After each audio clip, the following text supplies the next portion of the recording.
Okay, so according to this lady, these factors predict divorce with an 80% accuracy. We're going to talk about that on this episode of The Lawyer Dana Show.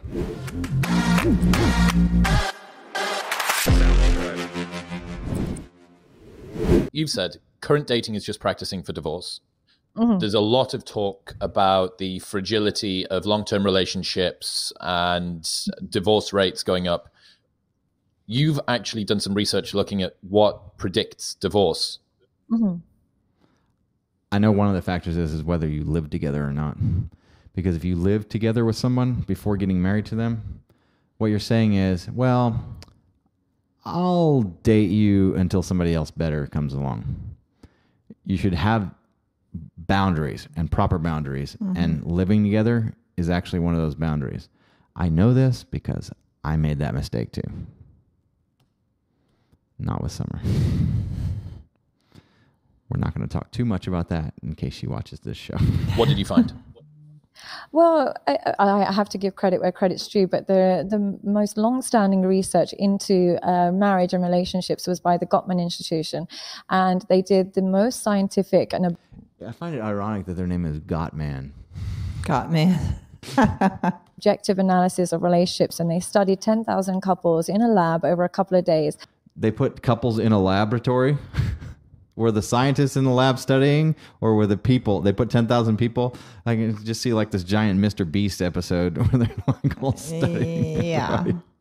And they were able to predict with 80% accuracy which couples would stay together and which ones would get divorced within a year. I think most of the time when we're observing couples in the laboratory setting, it's pretty easy to figure out which ones are going to get a divorce in the next year. And it was so simple what they were able to find, and it probably was simple thing as responding to each other's bids for connection.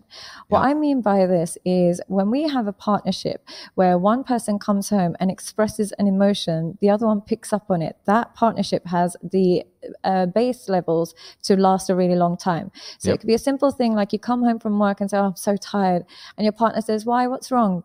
Simple connection. From that connection, they trust each other, and then they start to lean into each other. But if you come home and you're like, I'm so tired, and your partner either says nothing or says, why are you tired? I'm the one that's been with the kids all day. Or boom, nailed it. Yep. What have you done all day? I've been at work all day. That turning away from each other's emotional needs. You're done. Your marriage is over. You cannot do that. That is one of those intentional decisions that you as an adult have to make in order for you to have a healthy marriage. Is the training ground for divorce. They are now setting themselves up for divorce. And that's just gonna get worse during the divorce. It's gonna magnify. It might not happen today, it might not happen tomorrow. It might last another 10, 15 years. Which is a tragedy. If you're in a 10 or 15 year unhealthy marriage like that, oh goodness. We get emotionally exhausted by having partners who reject our kind of advances for connection, and eventually the relationship ends. Yep. Why is it the case then that divorce rates are rising? Because people don't teach this like we're trying to do with this show. So please like and subscribe, and we're going to be giving you our best. The reason why divorce rates are rising, though, is a lot of it has to do with people aren't picking the right people. Well, that's true. And they're because people don't know how to pick. And they're getting into marriages for the glamourness about it. Oh, yeah, I want to get married. My best friend got married. Oh, I want that wedding dress. Oh, I want this. I want that. Yep. Yeah, no. They're making their decisions based on all the superficial things. Or they also have the thought process, because this is how the world's become. Yeah. Oh, if it doesn't work, I'll just get a divorce. Yeah, no. And that's why there's so many divorces. And it's not a fun thing. I'll just get a divorce. No.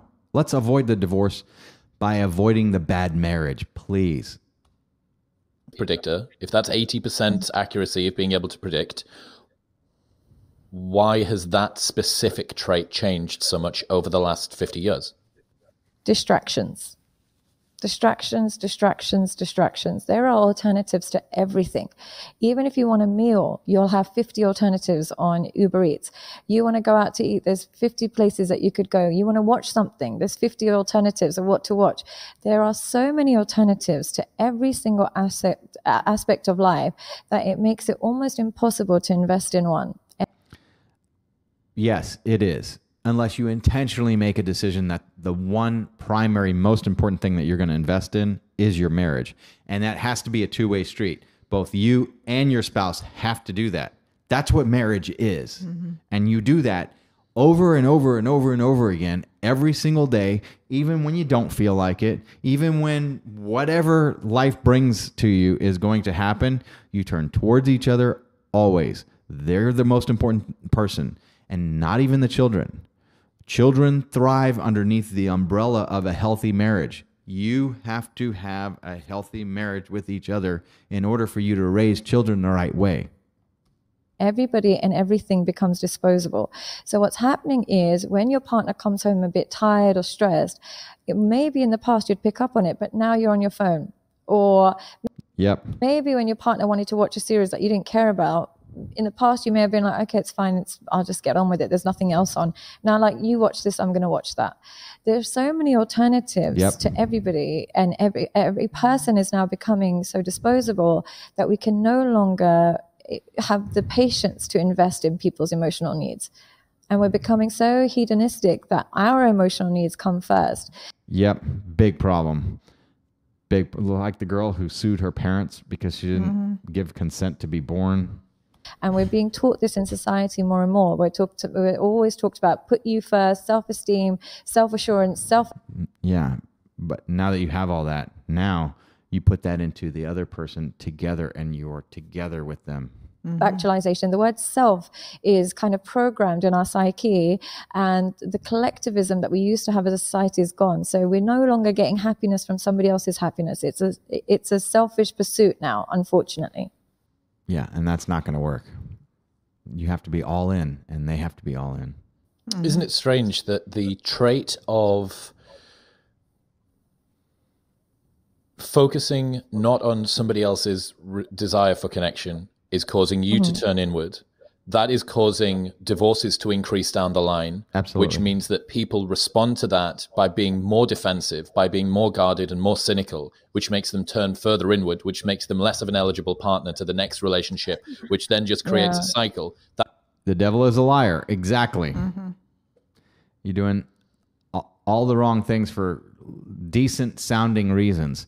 But that's the reason why you need to broaden your horizons and see the bigger picture and get things that encourage you, like this podcast. We are all about encouraging healthy marriages. If I could put our divorce department of our law firm out of business because there's no more divorces, because people just have healthy marriages and everybody's good and okay, that's my goal. But probably not going to happen, but I want to prevent as many of those as possible. And if you do have to face that, yes, call us. Great. But at least you know what we believe in and what we're trying to do. And we want to support marriages because a healthy marriage is the best thing that we can do to the people on this planet. That then gets broadcast onto the internet. People who haven't had much experience in relationships because they're young or because they fail out or because they're concerned or nervous or averted to risk, use that as their proxy and say, right, well, I'd better enter into this relationship guarding myself so that I don't get hurt, which makes it more likely that it's going to break up. Negative feedback and the cycle loop. just continues. Yeah. It's exactly that. What happens is we're actually entering relationships with our armor up. But in the process of playing those games, like not texting back, not getting too close, you don't play those games. What you need to do is you need to screen people for values. What are your values? Ask them. The best person that I've ever seen do this, and what really helped me realize, oh, wow, that's a thing, is when I listened to Ben Shapiro, how he and his wife courted each other. They went and had meals and had conversations about raising children, about religion, about what you want out of life, about how you can get from where you are now to where it is that you want to be throughout your life. And is this person going to be a good partner for that? Not, oh, I like that. I'm so attracted to them. Oh, they're so pretty. Oh, he's got money. She's got money. Like, they got a great family. Like all these other things. No, it's who are they? You got to learn those questions because that's the person that you're going to be with and not the idea of what you think they are. You need to screen and to see the reality, not your own fantasy or the blanket and cover and sheath that you're putting on and over them to see what you want to see, as opposed to the person that's underneath the veil. Who is that real person? That's the person you need to know. Not attaching, not telling them that you miss them, not telling them that you love them. You are training somebody to love you in the wrong way. Exactly. If I'm somebody who's operant conditioning. All of society has been operant conditioned. Operant conditioning is when you take one small little step and then the next time it's one more small little step. And all of a sudden, over a long period of time in short little training sessions, you've trained whatever the animal is, whether it's dog, bird, dolphin, human being, any animal. And we are operant conditioning ourselves, and society is operant conditioning you, which is why you want to expose yourself to just good and positive things and not the negative things. You've got to pick things like this podcast, which we try and be entertaining, but more important, we try to be educational to you and give you the knowledge that I have had over 49 years and Jennifer's had over her 12 years. What are you, 20 now? Yeah. So I wish.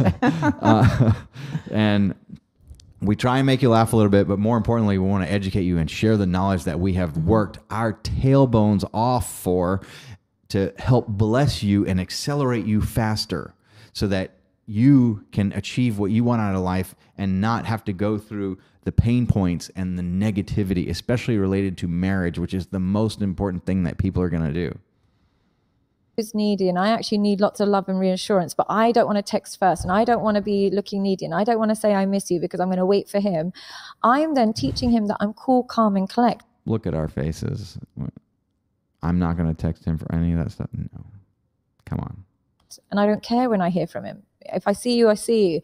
But then he's not getting the training ground of what I truly want. He's not getting access to my... If you're playing those games, you don't have self-esteem. If you had real self-esteem, it wouldn't even occur to you that those games exist. You call when you call, and then you go about your life and you do things, and it just works out. It works into your life. It's not something that you think about. Those games are childish. Don't be a child. Once you're a stable, normal adult and you're secure and you have actual self-esteem, not this fake self-esteem or this image that you want to portray of the fake self-esteem that you don't have, that you're trying to make it look like you have. No, have actual solidity. And how do you do that? By having a good sense of core values, like work ethic, like financially prudence. Don't borrow money, invest money, say percentages of what you earn. Have that confidence and that security and know who you are and know what your values are. Know how you want to parent, if you want to parent or not, and know what you want to know what the life is that you want to live and what does it cost in terms of time, money, and reputation in order to achieve and live the life that you want to live. And you become that solid person and find somebody else who's also that solid person. Too many people dance around in these, flimsy, superficial relationships because they don't know themselves and they don't know what they want out of life. And they're looking for that and trying to find it and think that they're going to find it in another person. And you don't find that. It takes 1 + 1 to equal at least 2 or, 1 of something else. If you're less than 1, then whatever you're missing and they're less than 1, whatever they're missing subtracts from both. So now you're like, if you're half a person, they're half a person, together you're -1 instead of 2. It's not good. My true needs. So I am now no longer communicating effectively. I'm actually teaching him how to love in a very avoidant and dismissive manner because I'm pretending to be cool. Exactly. When really, if I say, look, I need to speak to my partner on a daily basis. I like to see you regularly. I love you. I miss you. What is this? I like labels. When I start communicating my needs, he will actually learn how to love me. But we're teaching people to do the opposite. We're teaching people to pretend that there's somebody else, and especially pretend that they're devil is a liar. Avoidant. Pretend that they're independent. Pretend that they don't have these needs. So essentially, we're going to attract the wrong partner. Exactly.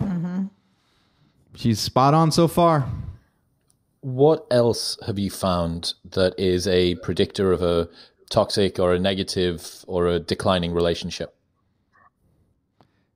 if the person themselves is toxic and negative and declining. Criticism over praise. Again, with the research, one of the things that they find is partners that last are ones that praise a substantial amount compared to criticism. Exactly. You have to encourage. You have to be supportive. You have to encourage. So they scan the environment to kind of praise their partner. They'll look for excuses to praise their partner. Like, even if it's as simple as like, you make the bed so good. Every time I come home, the house is clean. These tiny things. Always reward positive behavior and never reward negative behavior. Any opportunity to praise their partner.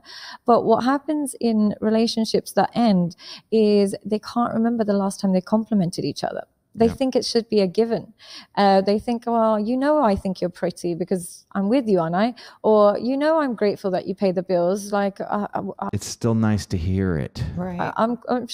You're a guy. Why do you need compliments?